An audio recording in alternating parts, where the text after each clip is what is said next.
నారాయణ కవికృత హితోపదేశ విగ్రహం సంధి 7వ భాగం 9-8-20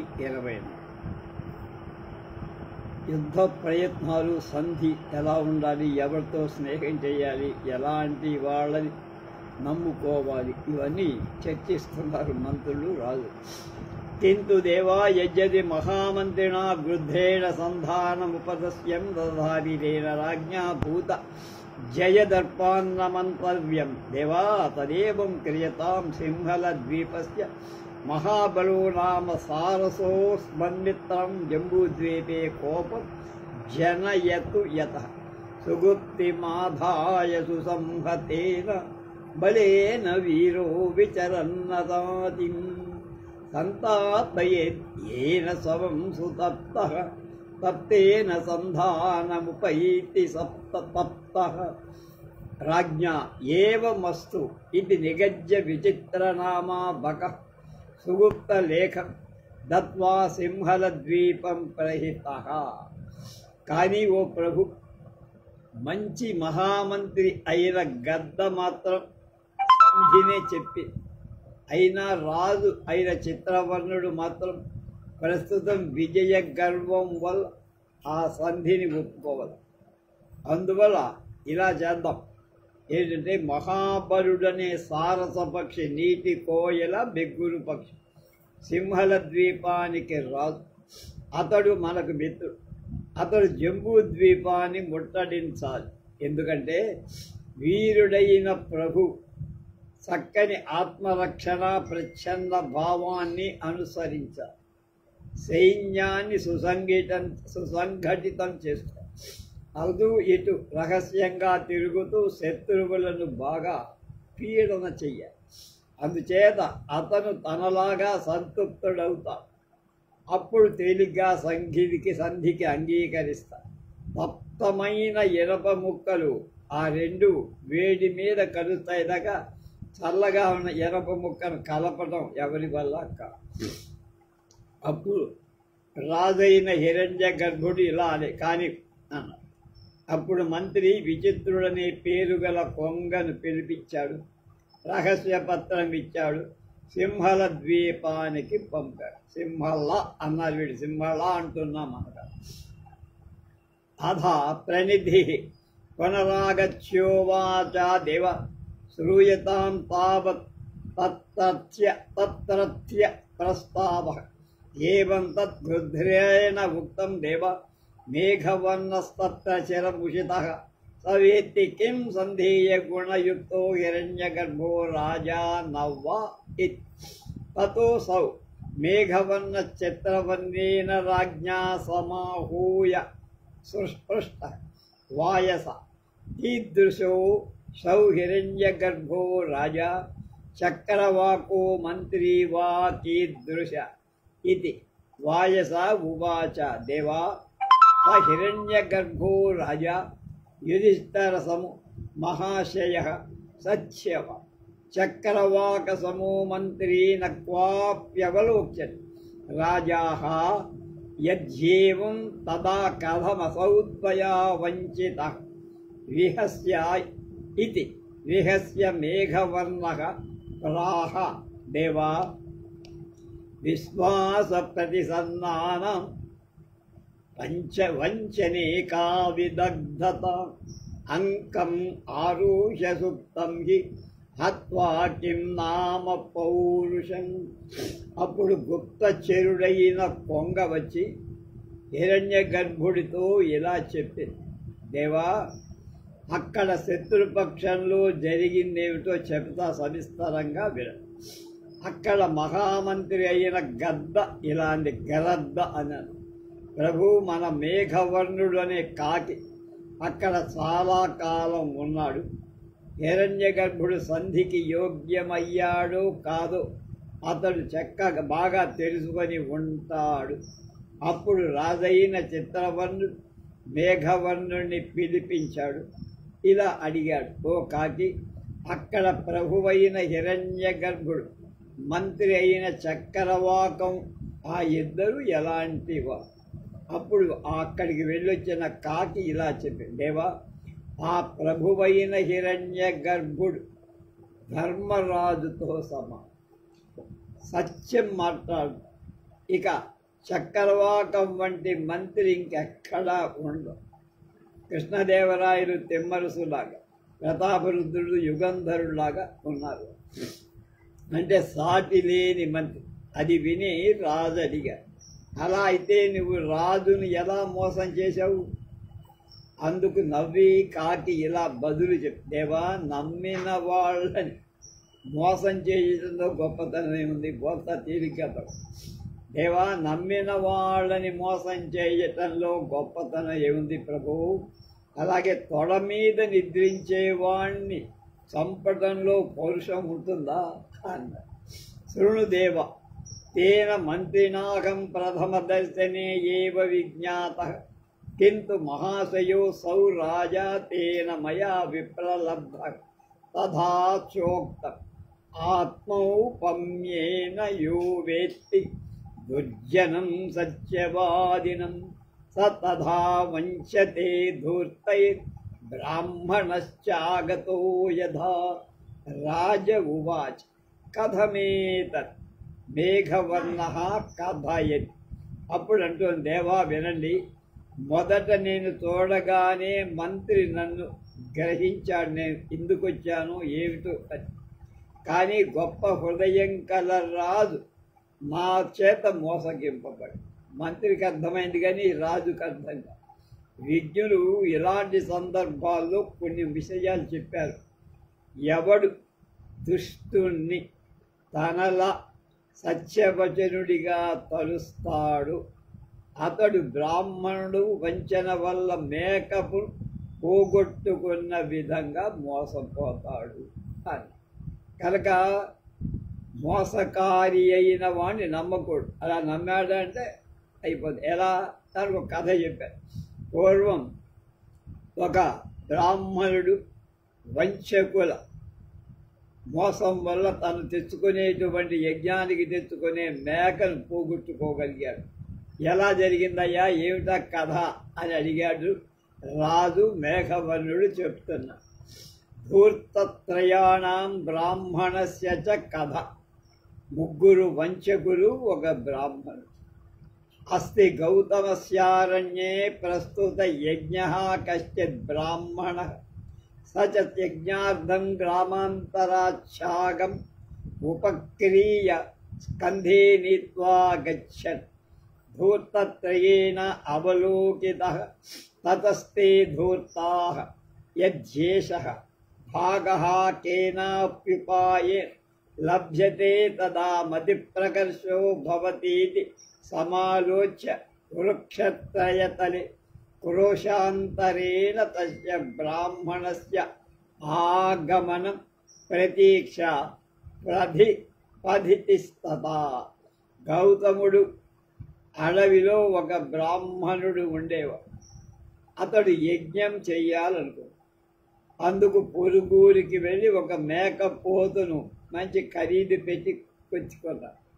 దాని భుజం మీద వేసుకొని తీసుకుపోయి, అలా ఆ బాపడు రావడం ముగ్గురు వంచకులు చూశారు. మోసగా అతన్ని మోసగించి ఎలా అయినా సరే ఉపాయంతో మేకని నొక్కేయాలనుకో. అప్పుడే మన బుద్ధి బయటపడుతుందిరా అనుకున్నా. ఆ బ్రాహ్మణుడి రాక కోసం నిరీక్షిస్తాం. తత్రైకేన ధూర్తేన గచ్చన్ స బ్రాహ్మణోభిహిత. భో బ్రాహ్మణ, కిమితి త్వయా కుక్కురః స్కంధే నోప్యతే విప్రాయణ వోక్తం మాయం స్వా కింతు యజ్ఞచ్ఛాగ ఇది అధాంతరస్థితే నాణ్యేన ధూర్తేన తథైవోక్తం. తథా కన్య బ్రాహ్మణచ్ఛాగం భూమౌ నిధాయ ముహుర్నిరీక్ష పునః స్కందే కృత్వా దోలాయమానమతిశ్చరితః యతః మతిర్దోలాయతే సత్యం సతామపి ఖలోక్తిభిః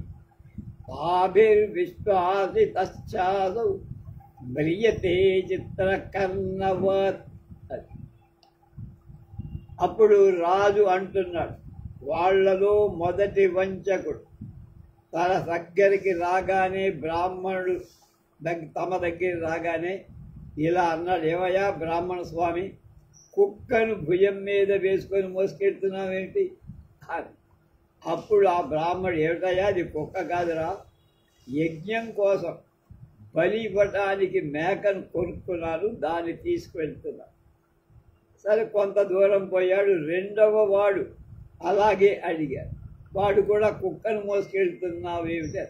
అది వినగానే కొంచెం అనుమానం వచ్చి కిందకి మాటి మాటికి దాన్ని పరీక్ష చేశాడు. అది కుక్క కాదు మేక అని అనుకుంటూనే ఉన్నాడు. మళ్ళా భుజం మీదకి ఎత్తుకున్నాడు. సందేహం చేత ఇప్పుడు మనసు కొంచెం అటు ఇటు, ఇద్దరు అన్నారు ఒకడుగా.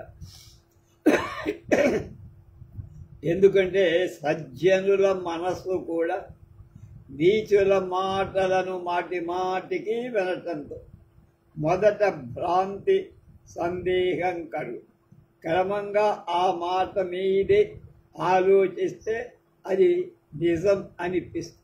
అలా విశ్వసించిన వాడు చిత్రకర్ణుడు అనే ఒంటెలాగా మరణిస్తాడు. అప్పుడు రాజు అన్నాడు, మళ్ళా కథలో ఇంకో కథ చెప్పావేమిరా, ఎవడా చిత్రకర్ణుడు, ఆ ఒంటె కథ ఏమిటి అని అడిగితే ఇలా చెప్పాడు. ఇందాక చెప్పింది 9వ కథ, ఇప్పుడు విగ్రహంలో 10వ కథ. సింహ, వ్యాఘ్ర, కాక, చెంబుక, ఉష్ట్ర కథ. సింహం, పులి, కాకి, నక్క, ఒంటె ఇవటి కథ 2, 4, 5. అస్తి కస్మించిద్ వనోద్దేశే మదోత్కటో నామ సింహ, తస్య సేవకాస్త్రయః కాకో వ్యాఘ్రో జంబుకశ్చ, అదతైర్భ్రమద్భిః సార్ధభ్రష్టః కశ్చిద్ దృష్టో కశ్చిత్ ఉష్ట్రో దృష్టః పృష్టశ్చ కుతో భవాన్ ఆగతః సార్ధాత్ భ్రష్టః ఇతి. స చ ఆత్మవృత్తాంతం అకథయత్. తతస్థైః నీత్వా సింహాయాసౌ సమర్పితః తేన చ అభయవాచం దత్వా చిత్రకర్ణ ఇతి కృత్వా స్థాపితః. ఒకానొక అడవిలో మదోత్కటుడు అంటే మదం చేత బాగా విజృంభిస్తున్నవాడు అనే పేరు కల ఒక సింహం అనే దాని ఉంది. దాని పేరు మదోత్కటుడు.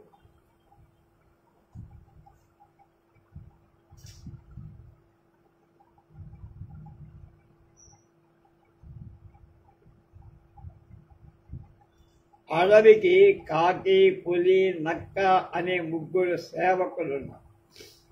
ఎవరికి? సింహాన్ని. ఒకనాడు అడవిలో తిరుగుతూ వ్యాపారుల గుంపులో నుండి తప్పించుకుపోయిన ఒక ఒంటెను చూశాడు. నువ్వు ఎక్కడి నుంచి గుంపు నుండి తప్పిస్తూ వస్తున్నావు అని ఆ ఒంటెని అడిగాడు.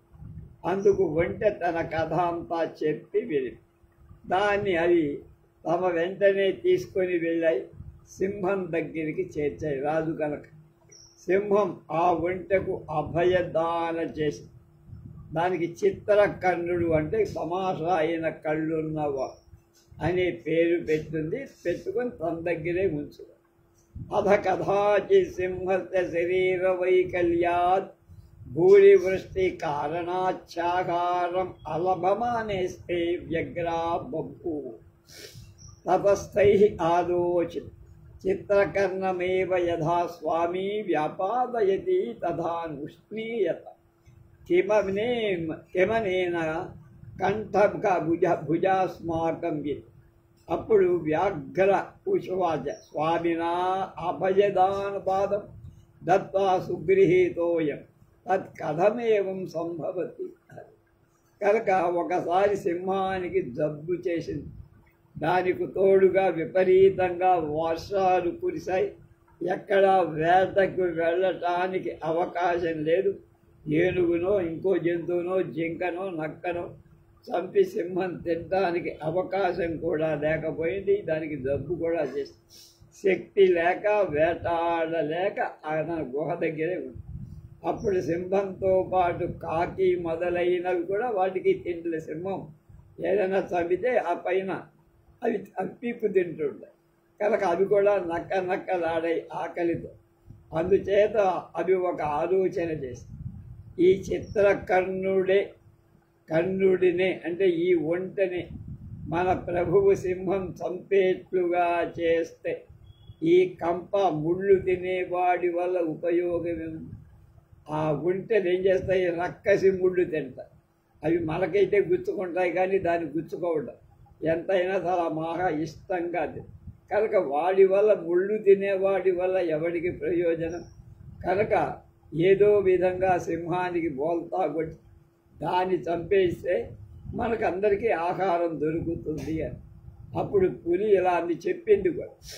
ప్రభువు అతడికి అంటే పులి సింహంగా ఇచ్చిన అభయం పులి చెప్తోంది, మన ప్రభువైన సింహం ఆ ఒంటెకి మొదట్లోనే అభయ ప్రదానం చేసింది, అలాంటప్పుడు ఎలా చంపుతుంది ఇప్పుడు అని అన్నాడు. ధర్మ సందేహం. కాకో బ్రూతే, అప్పుడు కాకి అందట ఇహ సమయే పరీక్షీణ స్వామి పాప ఆపికరిష్యత్ యతః త్యజేత్ క్షుధార్తా మహిళా స్వపుత్రం ఖాదేత్ క్షుధార్తా భుజగీ స్వమందం బుభుక్షిత కిం నకరోతి పాపం క్షిణానర నిష్కరుణా భవంతి అన్యచ్చ మత్త ప్రమత్తోచ్చోన్మత్తః శ్రాంతః క్రుద్ధో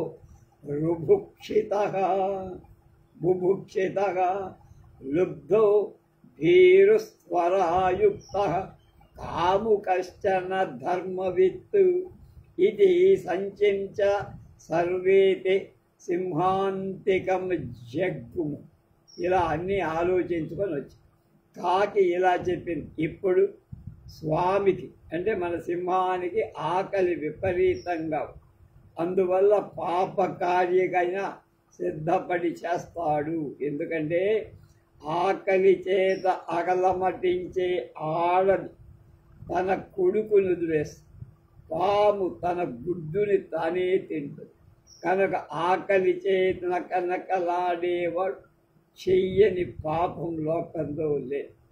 ఆపదల చేత క్షీణించిన వాడు ఎలాంటి క్రూర నీచ కృత్యానికైనా సిద్ధపడు. అంతేకాదు మదించిన వాడు అహంకారం అంటే జాగ్రత్త లేని పిచ్చివాడు, బాగా పనిచేసి అలసిపోయి బడలిక పొందినవాడు, కోపం చేత ఒళ్ళు తెలియనివాడు, ఆకలి బాగా ఉన్నవాడు, డబ్బు ఎవరికి ఇవ్వని లోభి, పిరికివాడు, తొందరపాటు ఉన్నవాడు, కాముకుడు. ఈ 10 మంది ధర్మాన్ని గురించి ఆలోచించరు అని ఆలోచించి ఆ 3 సింహం దగ్గరకి వెళ్ళారు. సింహేనోక్తం ఆహారార్థం కించిత్ ప్రాప్తం తైరుక్తం దేవా యత్నాదపి న ప్రాప్తం కించిత్ సింహేన ఉక్తం కోధునా జీవనోపాయ. కాకో వదతి దేవా స్వాధీనాహార పరిత్యాగాన్ సర్వనాశోయం ఉపస్థిత సింహేన ఉక్తం అత్ర ఆహారః కః స్వాధీన కాకః కర్ణే కథయత్ చిత్రకర్ణా ఇతి. సింహో భూమిన్ స్పృష్ట కర్ణౌ స్పృశత్ అబ్రవీచ్ అభయదావాజం గత్వా ధృతోయమస్మాభిః తత్ కథమేవ సంభవతి తథా హి న భూప్రదానం న సువర్ణదానం న గోప్రదానం న తథా అన్నదానం. యథా వదంతీహ మహాప్రదానం సర్వేషు దానేషు అభయప్రదానం అన్యచ్చ సర్వకామసమృద్ధస్య పురుష్య మేధస్య హ్యస్వమేధస్య యత్ఫలం తత్ఫలం లభతే సమ్యక్ రక్షితే శరణాగతి. సింహం ఎంత తెలివిగలదో, ఎంత నీతి వాక్యాలు చెప్తుందో చూడండి. సింహం ఇలా అడిగింది ఏమిట్రా, భోజనానికి ఏదైనా ఆహార పదార్థం అంటే ఏ జంతువైనా దొరికిందా, ఊక్కుంటూ వచ్చారు అని. ఎంతగా ప్రయత్నం చేసినా ఏం దొరకలేదు మహాత్మా. సింహం మళ్ళా అడిగింది, ఎలా అయితే ఇప్పుడు మనం బతికి ఏమిట్రా ఉపాయం, ఏం సాధిస్తాం ఆకారం లేకుండా. అందుకు కాకి, దేవా మన స్వాధీనంలోనే ఉన్న ఆహారాన్ని వదులుకోవటం వల్ల ఈ సర్వనాశనం మనకు కలిగింది. అది విని సింహం, ఇక్కడ మన అధీనంలో ఏ ఆహారం ఉందా అంటే సింహం చెవి దగ్గరికి వెళ్ళి కాకి నెమ్మదిగా చిత్రకర్ణుడు అనే ఒంటె ఉంది కదండి మీ చేతి కింద, ఆ మాట వినగానే సింహం భూమిని తాకి చెవులు రెండు మూసుతాయి. ఇలా చెప్పి మనం వాడికి అభయదానం ఇచ్చాం అంటే ప్రాణాన్ని రక్షిస్తాం, ఇక్కడ ఉంచుకున్నాం. అలాంటప్పుడు ఇది ఎలా సంభవంరా దాన్ని చంపడం? ఎందుకంటే పెద్దలు ఇలాంటి విషయంలో కొన్ని విషయాలు చెప్పారు. భూదానం, సువర్ణదానం అంటే బంగారు దానం చేయి, గోవుల్ని దానం చేయి, అన్నాన్ని దానం చేయి, ఇలాంటివన్నీ అభయదానంతో సమానంగా. అభయం ఇచ్చాడంటే వీటన్నిటికంటే గొప్ప పుణ్యం కలుగుతుందిరా. సర్వదాన శ్రేష్టం అభయదానం అన్నారు పెద్దలు.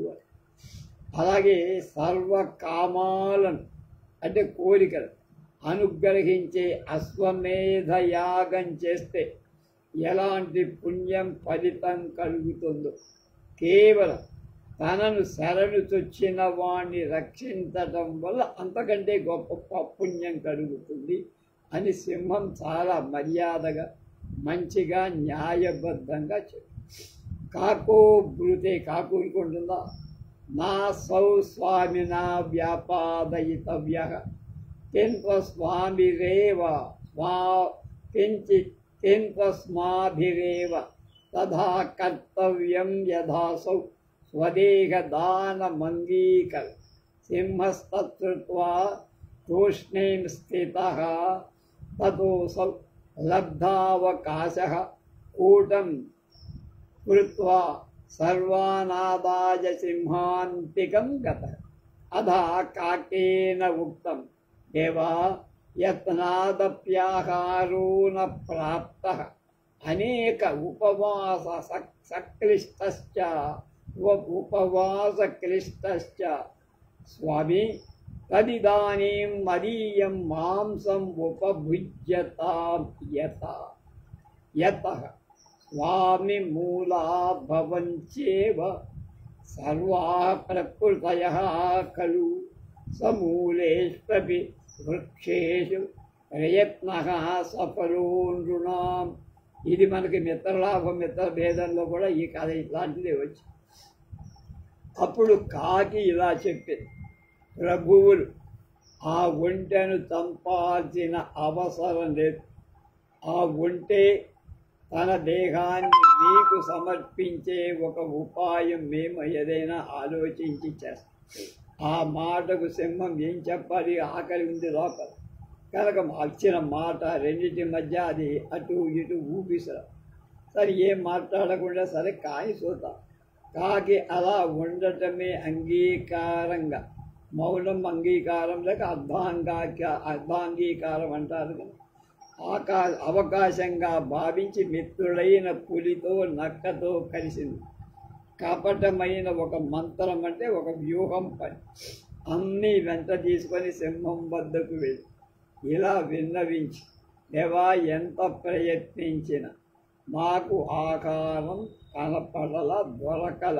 ఏ జంతు ఉపవాసాలు అధికంగా చేయటం మూలంగా మీరు కృషించిపోతున్నారు రోజు. కనుక ఇప్పుడు కాకి అంటూనే నా మాంసం తినేసే, నేను చచ్చిపోయినా పర్వాలా, మీ దగ్గర చాలా సేవ చేశా.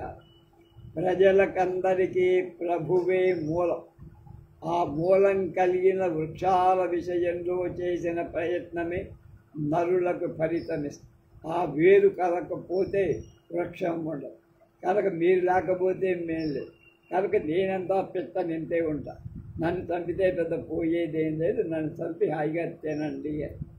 సింహేన ఉక్తం భద్రా వరం ప్రాణ పరిత్యాగో న పునరీదృశే కర్మణి ప్రవృత్తి జంబుకేనాసి తతః సింహేన ఉక్తం మైవం అథా వ్యాఘ్రేణోక్తం మద్దేహేన జీవతు స్వామి సింహేనోక్తం న కదాచిద్దేవ ఉచిత అథ చిత్రవర్ణోపి జాత విశ్వాసస్తథైవాత్మత్ దేహదానమాహ తతస్తద్వచనాత్తేన వ్యాఘ్రాయణాసు కుక్షిం విదార్య వ్యాపాదిత సర్వైర్భక్షితశ్చ అతోహం బ్రవీమి మతిర్దోలాయతే సత్యం ఇచ్చాని.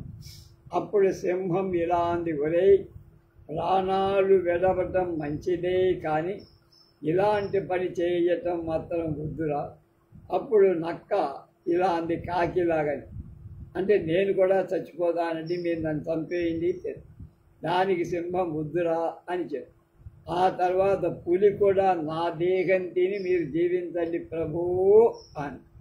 అప్పుడు సింహం అది ఇప్పటికీ ఇలా చేయటం మంచిది కాదు అని. అప్పుడు అక్కడే ఉన్న చిత్రకర్ణుడు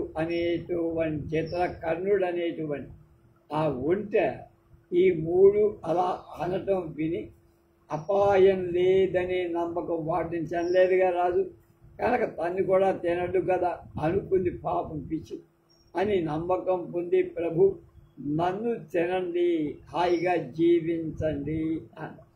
అది అంతం ఆలస్యం పులి దాని మీదకు దూకింది, పొట్ట చీల్చుతంది. అందుచేత మేఘవర్ణుడనే కాకి చెబుతున్నాడు, నీచుల మాటలచే సజ్జనుల మనస్సు కూడా సందేహం దోరాయమన అటా ఇట ఊగడు. అది జరిగింది అని చెప్పారు. తత స్తుతీయధూర్తవచనం శ్రుత్వా స్వమతి భ్రమం నిశ్చిత్య భాగం త్యక్త్వా బ్రాహ్మణ స్నాత్వా గృహం యయౌ భాగశ్చ దూరైర్ నిర్ణీత్వా భక్షిత అతోహం బ్రవీమి ఆత్మౌపమ్యేన యో వేత్తి ఇత్యాది. రాజా ఆహ మేఘవర్ణ కథం శత్రుమధ్యే త్వయా సుచిరముషితం కథం వా తేషాం మనునయః కృతః. తర్వాత కొంత దూరం రాగానే మూడవ వంచకుడెవడు ఆ బ్రాహ్మణుడు మేక, వాడు కూడా ఏంటి సార్ పంతులు గారు, ఏంటి కుక్కనెత్తుకుపోతున్నారు, అందులో నెత్తి మీద పెట్టుకొని అన్న. అప్పుడు వాడికి ఈ ముగ్గురు చెప్పారా నేను మోసుకెళ్ళేది కుక్కనని, అది మేకపిల్ల కాదని. ముగ్గురు అంటే నేను పనికి మాలిని సంతలో ఎవడో నువ్వు మోసం చేసి మేకపిల్ల బదులు కుక్క పిల్లని అంటగట్టాడు, కనుక ఈ కుక్కను నేను మోసుకొని నెత్తి మీద కూడా మోసుకున్నా, కనుక దీని దోషం పోవటానికి దగ్గర ఉండే నదికి పోయి స్నానం చేయడానికి వెళ్ళారు. ఇంటికి వెళ్ళారు. ఆ తర్వాత ఆ మోసగాళ్ళు చక్కగా మేకపోతని శుభ్రంగా వండి తినేసి.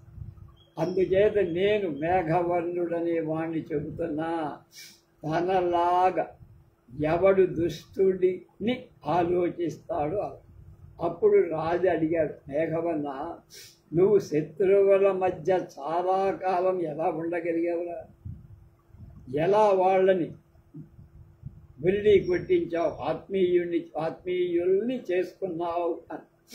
మేఘవర్ణ ఉవాచ దేవా స్వామి కార్యార్థి తయా స్వప్రయోజనవదాద్వ కిం కిం న క్రియతే పశ్య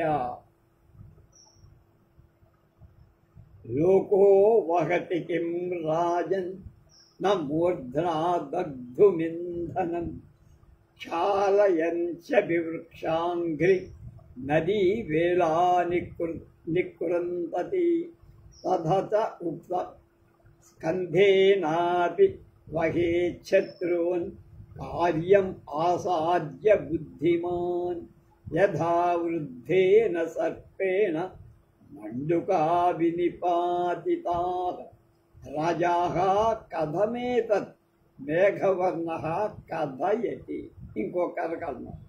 అప్పుడు మేఘవర్ణుడు ఇలా సమాధానం చెప్పాడు, దేవా, ప్రభువు ఇచ్చిన కార్యాన్ని నెరవేర్చటానికి అలాగే స్వార్థాన్ని సాధించేందుకు మానవుడు ఏ పైనైనా చేస్తారు కనుక ప్రభువుకి మాట ఇస్తే ఆ మాట నిలబెట్టుకోవడానికి ప్రాణాలు కూడా చేయిస్తారు.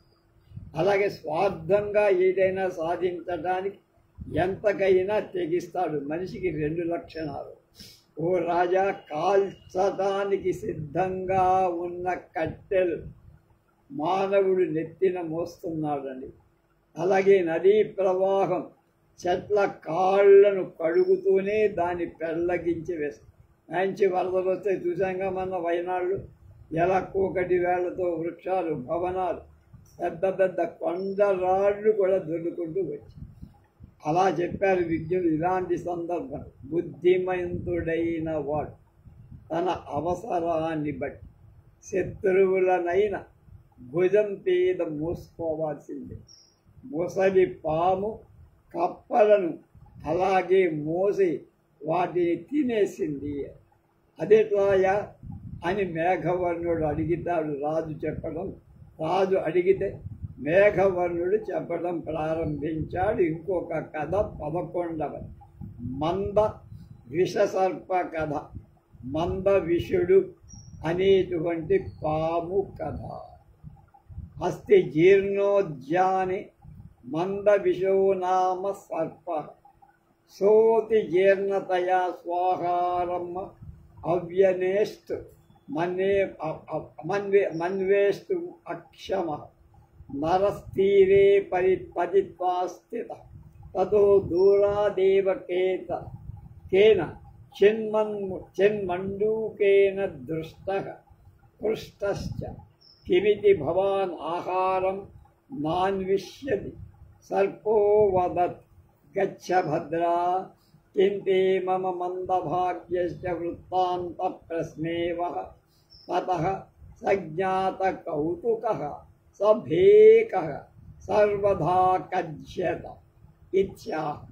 సర్పోవ్యాః భద్రా బ్రహ్మపురవాసినః శ్రోత్రియస్య కౌండిన్యస్య పుత్రో 20 వర్షదేశీయః సర్వగుణసంపన్నో దుర్దైవాన్నమయా నృశంసేన దష్టః తతస్థం సుశీలనామానం పుత్రం మృతం అవలోక్య శోకేన మూర్ఛితః. కౌండిన్యః పృథివ్యాం లులోఠ అనంతరం బ్రహ్మపురవాసినః సర్వే బాంధవాస్తత్రాగత్య ప్రవిష్ట తథా చ ఉక్తం ఉత్సవే వ్యసనే యుద్ధే దుర్భిక్షే రాష్ట్రవిప్లవే రాజద్వారే శ్మశానే చ యస్తిష్టతి న స బాంధవః. ఒకానొక ప్రాచీనమైన ఒక తోటలో మందవిషుడు అనే ఒక పాము ఉండేది. ఆ పాము చాలా ముసలైపోయింది. తన తిండి కూడా వెతికి సంపాదించుకోలేని బలహీనత దానికి వచ్చేసింది. అందువల్ల ఒక కొలను ఒడ్డున నిశ్చలంగా పడుకొని ఉంది. అప్పుడు ఆ పామును దూరం నుండి ఒక మండూకం కప్ప చూస్తుంది. ఇలా అడిగింది, తాము ఆహారం కూడా వెతకకుండా ఇలా పడుకున్నారేమి స్వామి? అప్పుడు పోరా, నీకెందుకు, ఈ దురదృష్టవంతుడి విషయం నీకెందుకు అని. అంటే కప్ప వచ్చిందంటే దానికి ఆహారంగా దొరికినట్టుగా కనుక దానికి ఎలాగో మాయ మాటలు చెప్పాలి. ఆ మాటతో కప్పకు తెలుసుకోవాలి అనే కోరిక పెరిగి ఇలా అడిగింది, తప్పక చెప్పండి, అంటే గట్టిగా అడిగితే అప్పుడు పాము ఇలా ఏం చెప్పనరా, బ్రహ్మపురంలో కౌండిన్యుడనే ఒక బ్రాహ్మణుడు ఉన్నాడు, వాడికి సుశీలుడనే కొడుకు ఉన్నాడు. ఆ పుత్రుడు చాలా మంచివాడురా, వయసు 20 ఏళ్ళు. అతన్ని దురదృష్టం కొద్దీ కఠినుడై నేను ఏం తెలియక వాడిని కరిచేశాను, వాడు చచ్చాడు. చచ్చిపోయిన కొడుకుని ఆ కౌండిన్యుడు చూసి వెంటనే మూర్ఛపోయాడు, నేల మీద పడి అటు ఇటు దొర్లేస్తాడు. అప్పుడు బ్రహ్మపురవాసులైన అతడి బంధువులంతా వచ్చారు, అక్కడ కూర్చున్నారు. విజ్ఞులు ఇలా అన్నారు, వివాహాది ఉత్సవం, రోగాది అయిన ఆపద, యుద్ధం, క్షామం అంటే వర్షాలు లేకపోతే పంట లేకపోవడం, దేశంలో ఏదైనా అరాజకం ఏర్పడడం, రాజ్యసభ, శ్మశాన భూమి అనే ఈ ఏడింటిలో ఎవరు తోడు పడతాడో వాడే బంధువు. తత్ర కపిలో నామ స్నాతకో వదత్, హరే కౌండిన్య మూఢోసి ఏనైవం విలపసి క్రోడీకరోతి ప్రథం యదా జాతమనిత్యత భద్రీవ జననీ పశ్చాత్ తదా శోకస్య కః కరమః తథా చ క్వ గతాః పృథివీపాలాః ససైన్య బలవాహనాః వియోగ సాక్షిణీ యేషాం భూమిరజ్యాపి తిష్టతి తథా చ జాతస్య హి ధ్రువో మృత్యుః ధ్రువం మృత్యు అమృతస్య జన్మమృతస్య చ అజ్యవాబ్దశతాంతే వా మృత్యుర్వై ప్రాణినాం ధ్రువః. బంధువులలో కపిలుడనేటువంటి వాడు విద్యంతా పూర్తి త్వరలోనే పెళ్లి చేసుకునే స్థితిలో ఉండేవాడు. ఒక చక్కని వైరాగ్యం బోధించాడు. ఒరే కౌండిన్య, ఎందుకురా అలా ఏడుస్తావు, ఎంత మూర్ఖుడివిరా నువ్వు. కొత్తగానే మృత్యువు అనేది పెంపుడి తల్లిలాగా శిశువును తన వెంట గుడిలో తీసుకుంటుంది. కనుక పాలించే తల్లి కాదు, పుట్టగానే పెంచేది పాలించేది ఎవరు? సాగు, మృత్యువు చేస్తుంది. తర్వాత ఆ ముందు మృత్యువు ఒడిలోకి వెళ్ళి ఆ తర్వాత తల్లి అంటే బాలారిష్టాలు వస్తాయి కదా, అందుకని తర్వాత తల్లి తీసుకో. అలాంటప్పుడు దుఃఖించాల్సిన పనేమిట్రా అంటే పుట్టినవాడు చావక తప్పు. అలాగే సేన, బలం, రథ, గుర్రం మొదలైన వాహనాలు గల రాజులంతా ఉన్నారా? ఇవాళ దశరథుడు ఉన్నాడా, రాముడు ఉన్నాడా, ధర్మరాజు ఉన్నాడా, హరిశ్చంద్రుడు ఉన్నాడు, ఎవరున్నారా ఇవాళ? వాళ్ళంతా కాలంగల్లో కలిసిపోయారా? అలా పోవటం ప్రతి వాడికి జరగాలి. అలా పోవటం చూసిన భూమి మాత్రం ఏమైనా అయ్యో వాడి కొంత పోయారని ఏడుస్తూ కూర్చుందా? అది నిశ్చింతగా ఏం పట్టనట్టుగా. అలాగే పుట్టిన వాడికి చావు, చచ్చిన వాడికి పుట్టకం అంటే మళ్ళీ పుట్టడం, అవి తప్పనిసరిగా జరిగేవి. జాతస్య హి మరణం ధ్రువం, పుట్టినవాడు చేస్తాడు, చచ్చినవాడు మళ్ళా. కానీ 100 ఏళ్ళకు కానీ ప్రాణులకు నాది. ఇవాళ చావచ్చు కొంతమంది, రేపే చావచ్చు, 100 ఏళ్ళకి చావచ్చు, మధ్యలో చావటం గ్యారెంటీ. అపరంచ అంతేకాదురా, కాయ సన్నిహితాపాయ సంపద పద ఆపదమాపదాం సమాగమా సాపగమా సర్వముత్పాది భంగురం ప్రతిక్షణమయం కాయ క్షీయమాణో న లక్ష్యతే అమకుంభ ఇవాంభస్థో విశేర్ణః సన్ విభావ్యతే ఆసన్నతరతామేతి మృత్యుర్జంతో దినే దినే ఆఘాతం నీయమానస్య పద్యస్యేవ పదే పదే. అలాగే నాయన శరీరం ప్రతి క్షణం అపాయంలోనే ఉందిరా ఉంటుంది. సంపదలు ఆపదలకు స్థానం. ఎంత సంపాదిస్తే ఆపద అంత. కలయికలు అంటే కలిసి ఉండటం, వాటి వల్ల మళ్ళా ఎడబాటు జరుగుతుంది. పుట్టేదంతా నశించటం కోసమేరా, కనుక దాని గురించి ఏడవకూడదు. నీటితో నిండిన పచ్చి మట్టి పాత్ర పూర్తిగా కరగిన తర్వాతనే తెలుస్తుంది. కనుక పచ్చి మట్టి పాత్రలో నీళ్లు పోస్తే ఉంటాయా? ఉంటాయి. అలాగే ముందుగా తెలియదు మరణం ఎప్పుడు వస్తుంది. మధ్య భూమికి శ్మశానానికి తీసుకొని పోబడే ప్రాణి కోటిలాగా ప్రతి ప్రాణికి రోజు రోజు దినదిన గండం ఉంటుందిరా, మృత్యువు దగ్గరే ఉంటుంది. యత అనిత్యం యౌవనం రూపం జీవితం ద్రవ్య సంచయ ఐశ్వర్యం ప్రియ సంవాసో గుహ్యే తత్ర న పండిత యథా కాష్టంచ కాష్టంచ సమేయాతాం మహోదధౌ సమేచ మేచ వ్యపీతాయాతాం తద్వద్భూత సమాగమః యథా హి పథిక కశ్చిత్ ఛాయామాశ్రిత్య తిష్టతి విశ్రమ్య చ పునర్గచ్చేత్ తద్వద్భూమ సమాగమః అన్యచ్చ పంచభిర్నిర్మితే దేహే పంచత్వం చ పునర్గతే స్వాస్వాం యోనిమనుప్రాప్తే తత్రగా పరిదేవన. ఎందుకు అంటే అబ్బాయి, యవ్వనం, అందం, జీవితం, కూడబెట్టిన డబ్బు, ఐశ్వర్యం, ప్రియులతో అంటే ప్రియజనులతో పెళ్ళాం పిల్లలు సహితం వాళ్ళతో సహవాసం, ఇవన్నీ శాశ్వతాలు కావురా. అందువల్ల జ్ఞాని అయిన పై వాటి మీద ఆసక్తి పెంచుకో. సముద్రంలో అలతాకిడి చేత ఒక కర్ర ఇంకొక కర్ర కలుస్తాయి, మళ్ళా అదే అలల తాకిడికి విడిపోతాయి. యథా కాష్టంచ కాష్టంచ సమేయాతా మహోదధి. నాకు బాగా గురుతుల్యుడు, ఒక రకంగా గొప్ప స్నేహితుడు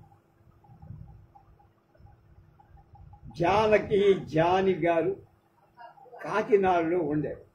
ఆయన ఇంగ్లీష్ లెక్చరర్, తెలుగు సంస్కృతాల్లో నిష్ణాతుడు. ఆ తర్వాత junior college, Kakinada junior college principal. Viswanatha Satyanarayana గారికి అంతేవ శిష్యుడు. వాళ్ళ నాన్నగారు కూడా అద్భుతమైన కావ్యాలు రాసిన వారు, రామాయణమే రాశారు వాళ్ళు. అలాంటి వారితో నాకు పరిచయం.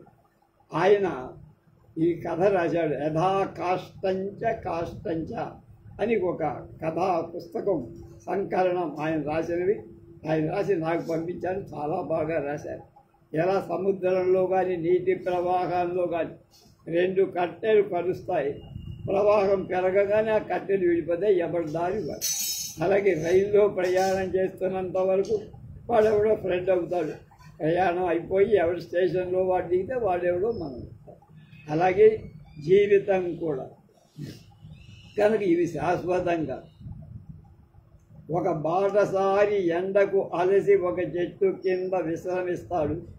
అలసట తీరగానే ఆ చెట్టు నాది బాగుందిరా అని ఇక్కడే ఉంటాడా? ఉండడు, తన దారి తాను. అలాగే ప్రాణుల కలయిక కూడా అశాశ్వతం. కనుక ఈ శరీరం పంచభూతాల చేత నిర్మించబడింది. చచ్చిపోయిన తర్వాత మళ్ళా పంచభూతాల్లో కలిసిపో. అందుకని విచారించాల్సిన పని లేదబ్బాయి అని అన్నా.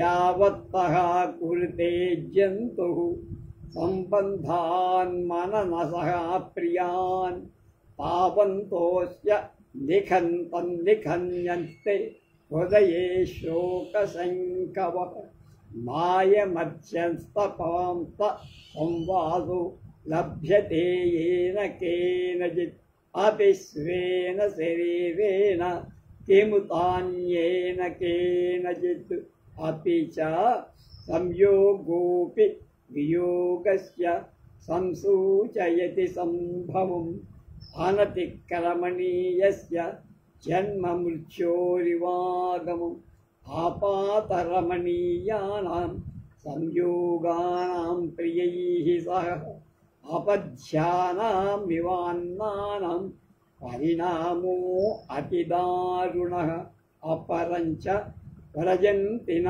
నివర్తంతే శ్రోతాంసి సరితాం యథా ఆయురాదాయ మధ్యానం తథారాచ్య అహనీ సదా. మానవుడు తన మనస్సుకు ఇష్టమైన సంబంధాలు ఎంత పరిమాణంలో చేస్తాడు అంతే పరిమాణంలో అంటే అంతే ఎక్కువ ఆ బంధాలను వియోగ సమయంలో హృదయాలని శల్యాలై బాధపడతారు. ఈ ప్రపంచంలో చాలా కాలం ఒకళ్ళతో ఒకళ్ళు కలిసి అనేది ఎవరితోడు సంబంధం ఉండదు. జీవితాంతం ఎవరితో కలిసి ఉండదు. చివరకు మన శరీరంతోనే ఉండలేము. అది ఎప్పుడు మనం వదిలిపెట్టి పోతుంది. అలాంటి దశలో ఇతరులతో ఏం చెప్పాలి? మనం వాటితో స్నేహం శాశ్వతమా కనుక సంయోగం అంటే కలయిక అనేది వియోగానికి అంటే విడిపోవటానికి సూచనని గ్రహించాలి. అలా జన్మ అనేది జరిగితే నశింపు కూడా ఉంది అని గ్రహించాలి. ప్రియజనులతో కలయిక అపథ్య భోజనాల పైకి అందంగా కనపడిన వాటి పరిణామాలంటే మార్పులు అంటే ఎడబాటులు చాలా దారుణంగా. ఎంతో థిక్కెస్ట్ ఫ్రెండ్ అనుకుంటా, మంచి స్నేహితుడు, అన్నం తిన్నాక పడుకున్నా ఒకే కంచం ఒకే మంచం, కానీ ఇద్దరు ఉంటారా ఒకేసారి చస్తారా చావాలి, ఎవరు చావు వాడు చావాలి. ఇంకా నదుల ప్రవాహాలు ఏమిటి? ముందుకు పోవటమే కానీ నది నేను వెనక్కి వెళ్ళాలి, మళ్ళీ ఎక్కడ బయలుదేరాను అక్కడికి వెళ్ళాలి అనుకుంటే వెళ్ళాలి. అలాగే అహోరాత్రాలు కూడా ప్రాణుల ఆయువును పగలొచ్చినా రాత్రి వచ్చినా ఆయువును క్షీణింప చేస్తాయే కానీ అవి పెంచవు, ఆయుస్సును పెంచేవిగా. పుట్టినరోజు మనం మంచి వేడుకగా చేసుకుంటాం. పుట్టినరోజు చేసుకున్నామంటే మన ఆయుస్సులో ఒక ఏడాది అయిపోయిందని అర్థం అన్న. అది గమనించాం. ఇంకా బతుకుతామని మంచి హుషారుగా చేసుకుంటాం. అలాగే రెండో ఏడు చేసుకున్నామంటే ఇంకొక ఏడాది తగ్గిపోయింది మన జీవిత పరిమాణాలు. అలా ఎవరు ఆలోచించారు. అలా ఆలోచిస్తే ఎవడు బతకరు. కనుక ఎక్కడికక్కడే దాన్ని సంతృప్తాన్ని ఆ సంతోషాన్ని అనుభవించాలి. ఆ వియోగాన్ని కూడా సంతోషం అనుభవించిన వాడు వియోగం కూడా అనుభవించాలి అని చెప్పాడు. మిగతా విషయాలు రేపు స్పష్టం.